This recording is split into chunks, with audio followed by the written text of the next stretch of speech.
Good morning students. आज हम science में चैप्टर नंबर 5 रीड करने वाले हैं, जिसका नेम है आवर बॉडी। तो आज हम अपने शरीर के बारे में थोड़ी सी बातें करेंगे, ठीक है। चलिए स्टार्ट करते हैं। Our body is like a wonderful machine. It can do hundreds of different jobs. These jobs are done by different systems. The systems perform different functions, but they all work together. इसका क्या मतलब हुआ कि जो हमारी body है, जो हमारा शरीर है, वो एक मशीन है। और कैसी मशीन है? वंडरफुल, मतलब बहुत अच्छी मशीन है, जो 100 काम या 100 से इससे भी ज़्यादा काम एक साथ कर सकते हैं, ठीक है। और लेकिन ये जो काम होते हैं, जो जॉब होती है, वो उनके अलग अलग सिस्टम द्वारा होती है। और जो सिस्टम होते हैं ना, ये हमारी बॉडी की, वो अलग अलग चीज़ें परफॉर्म करते हैं, ये अलग अलग कार्य परफॉर्म करते हैं। फंक्शंस माने होता है कार्य, ठीक है। लेकिन सबसे अच्छी बात क्या है हमारी बॉडी की, कि हमारी बॉडी में जितने भी क्या कहते हैं उसे सिस्टम्स हैं, वो सब साथ में काम करते हैं, ठीक है। तो let us learn about the main systems of the body. तो चलिए हम अपनी बॉडी के कुछ सिस्टम्स रीड करते हैं जो मेन होते हैं। जैसे systems of our body. The main systems of our body are skeletal system, digestive system, circulatory system, excretory system, muscular system, breathing system, nervous system and last is reproductive system. वैसे तो हमारी body में बेटा बहुत सारे systems हैं, but ये जो 8 सिस्टम्स है ना, ये बहुत मेन इंपॉर्टेंट है, ठीक है। सबसे पहले हम रीड करते हैं skeletal system. The skeletal system is made up of bones. Bones are hard, they give shape and support to the body. They also protect the organs like heart, lungs and brain. There are 206 bones in an adult human beings. इसका क्या मतलब हुआ, जो skeletal system होता है ना, ये bones से बना होता है। बोन्स माने होता है हड्डियाँ। देखो ये रहा, ये जो कहते हैं ना, जिसको हम हिंदी में कंकाल, वो स्केलेटल सिस्टम होता है, जो सिर्फ और सिर्फ हड्डियों से बना होता है। और आपको पता है जो हड्डियाँ होती है वो बहुत हार्ड होती है। ये हमारी बॉडी को शेप देते हैं और सपोर्ट देते हैं, और हमेशा प्रोटेक्ट करते हैं। प्रोटेक्ट मतलब होता है बचाते हैं, किस चीज़ को? जैसे हार्ट हो गया, लंग्स हो गया, ब्रेन हो गया, इनकी हेल्प करते हैं। और एक एडल्ट ह्यूमन बींग, मतलब एक जो इंसान होता है, उनमें कितनी हड्डी होती है? अगर कोई आपसे क्वेश्चन करता है तो 206। आप में भी 206 बोन्स है, मेरे में भी 206 बोन्स है, ठीक है। हर इंसान में 206 हड्डियाँ होती हैं, ओके। सेकेंड सिस्टम देखिए हमारा muscular system. The muscular system is made up of muscles. Muscles are soft, they are attached to the bones.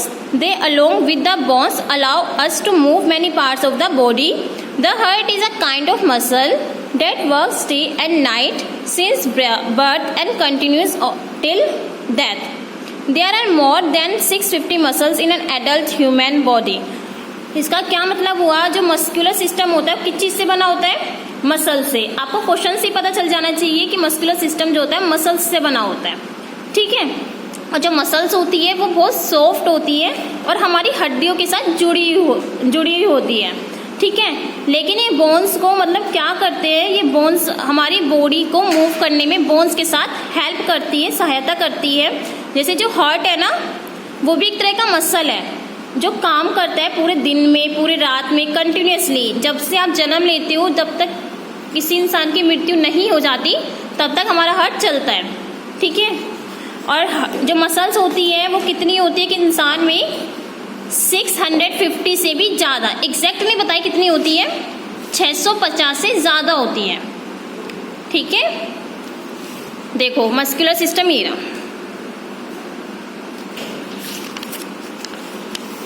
Third आ जाइए बेटा पीछे, digestive system. The digestive system is made up of mouth, food pipe, stomach, small intestine, large intestine and anus. The digestion of food begins in the mouth itself. In the mouth, food is chewed by the teeth.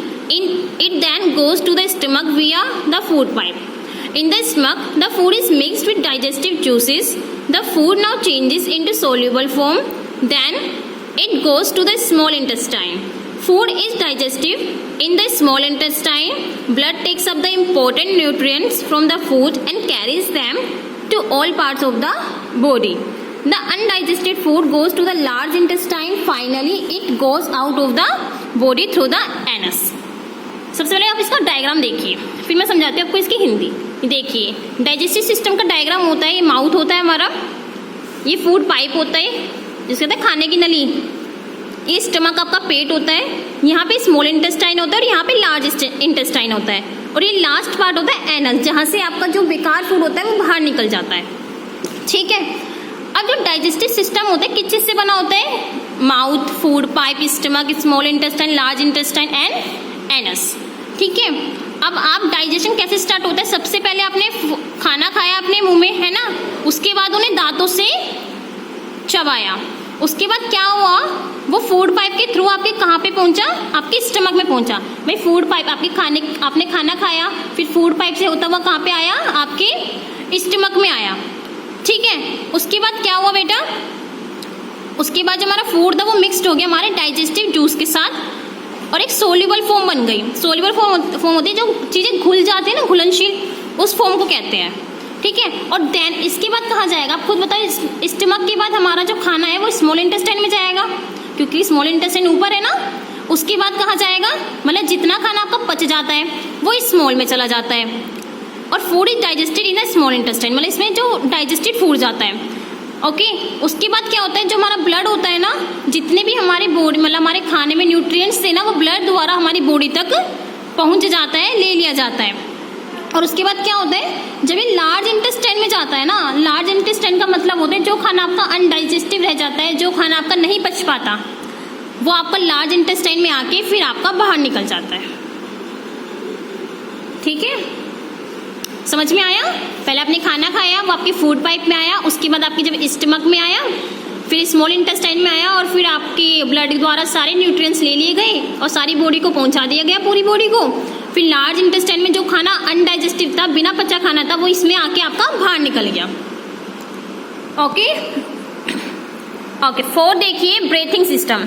अब breathing system क्या होता है? Breathing से आपको समझ में आ रहा होगा जिन चीज़ों से आप सांस लेते हो। ठीक है, तो the breathing system is made up of nose, wine pipe and lungs. देखो, नोज मतलब जिस सांस लेने के द्वारा जो चीज़ें यूज होती है ना, इन सिस्टम में उन चीज़ों को इंक्लूड किया जाता है। तो नोज हो गया, वाइन पाइप हो गया और लंग्स हो गया। When we breathe in air, it enters our body through the nose. जब भी हम, आपको पता है, हवा में सांस लेते हैं तो वो हवा कहाँ जाती है? हमारी नोज से हमारी बॉडी में आती है। It then goes to the lungs via the windpipe. उसके बाद वो वाइन पाइप से होती हुई हमारे लंग्स में जाती है। Our lungs are like spongy bags. हमारे जो लंग्स होते हैं वो एक तरह से बहुत स्पॉन्जी बैग की तरह होते हैं। The blood in the lungs takes in oxygen from the air. जो हमारे लंग्स होते हैं वो एयर से क्या लेते हैं? ऑक्सीजन। आप सब बच्चों को पता है, जो एनिमल्स होते हैं और जो इंसान होते हैं वो ऑक्सीजन लेते हैं और कार्बन डाइऑक्साइड रिलीज करते हैं। Very good. It then carries this oxygen to different parts of the body. The oxygen burns the nutrients and release energy.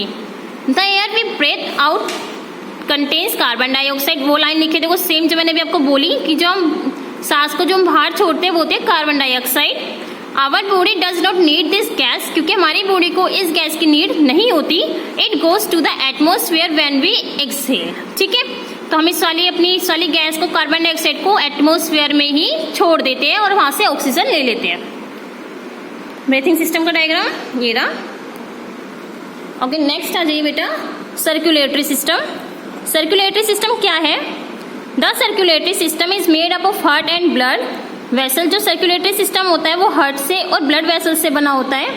देखिए, heart and blood vessels. The heart lies somewhere to the left in the chest. ये जो heart होता है वो हमारी chest पे कहाँ पे होता है? लेफ्ट में होता है।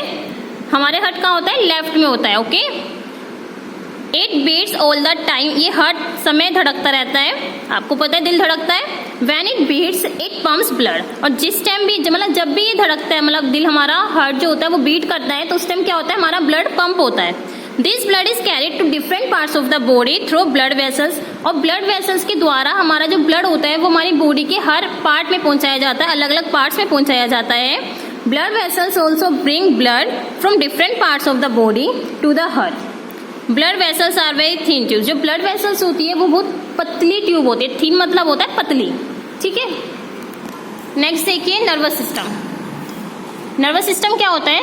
The nervous system is made up of brain, spinal cord and nerves. जो नर्वस सिस्टम होती है बेटा वो 3 चीजों से बनी होती है, ब्रेन से, स्पाइनल कॉर्ड से एंड नर्व्स से, ठीक है। The brain controls all the functions of a body. It is also called the master organ of the body. आपको पता है जो हमारा ब्रेन होता है, देखो ब्रेन इनका अलग से ऐसे दिखा रखा है। जो ब्रेन होता है वो हमारे बॉडी के सारे फंक्शंस कंट्रोल करता है, क्योंकि हम, आपको पता है, दिमाग से सोचते हैं ना, और इसको हमारी बॉडी का मास्टर ऑर्गन बोला जाता है। The nerves are very thin tubes that starts from the brain and spread throughout the body.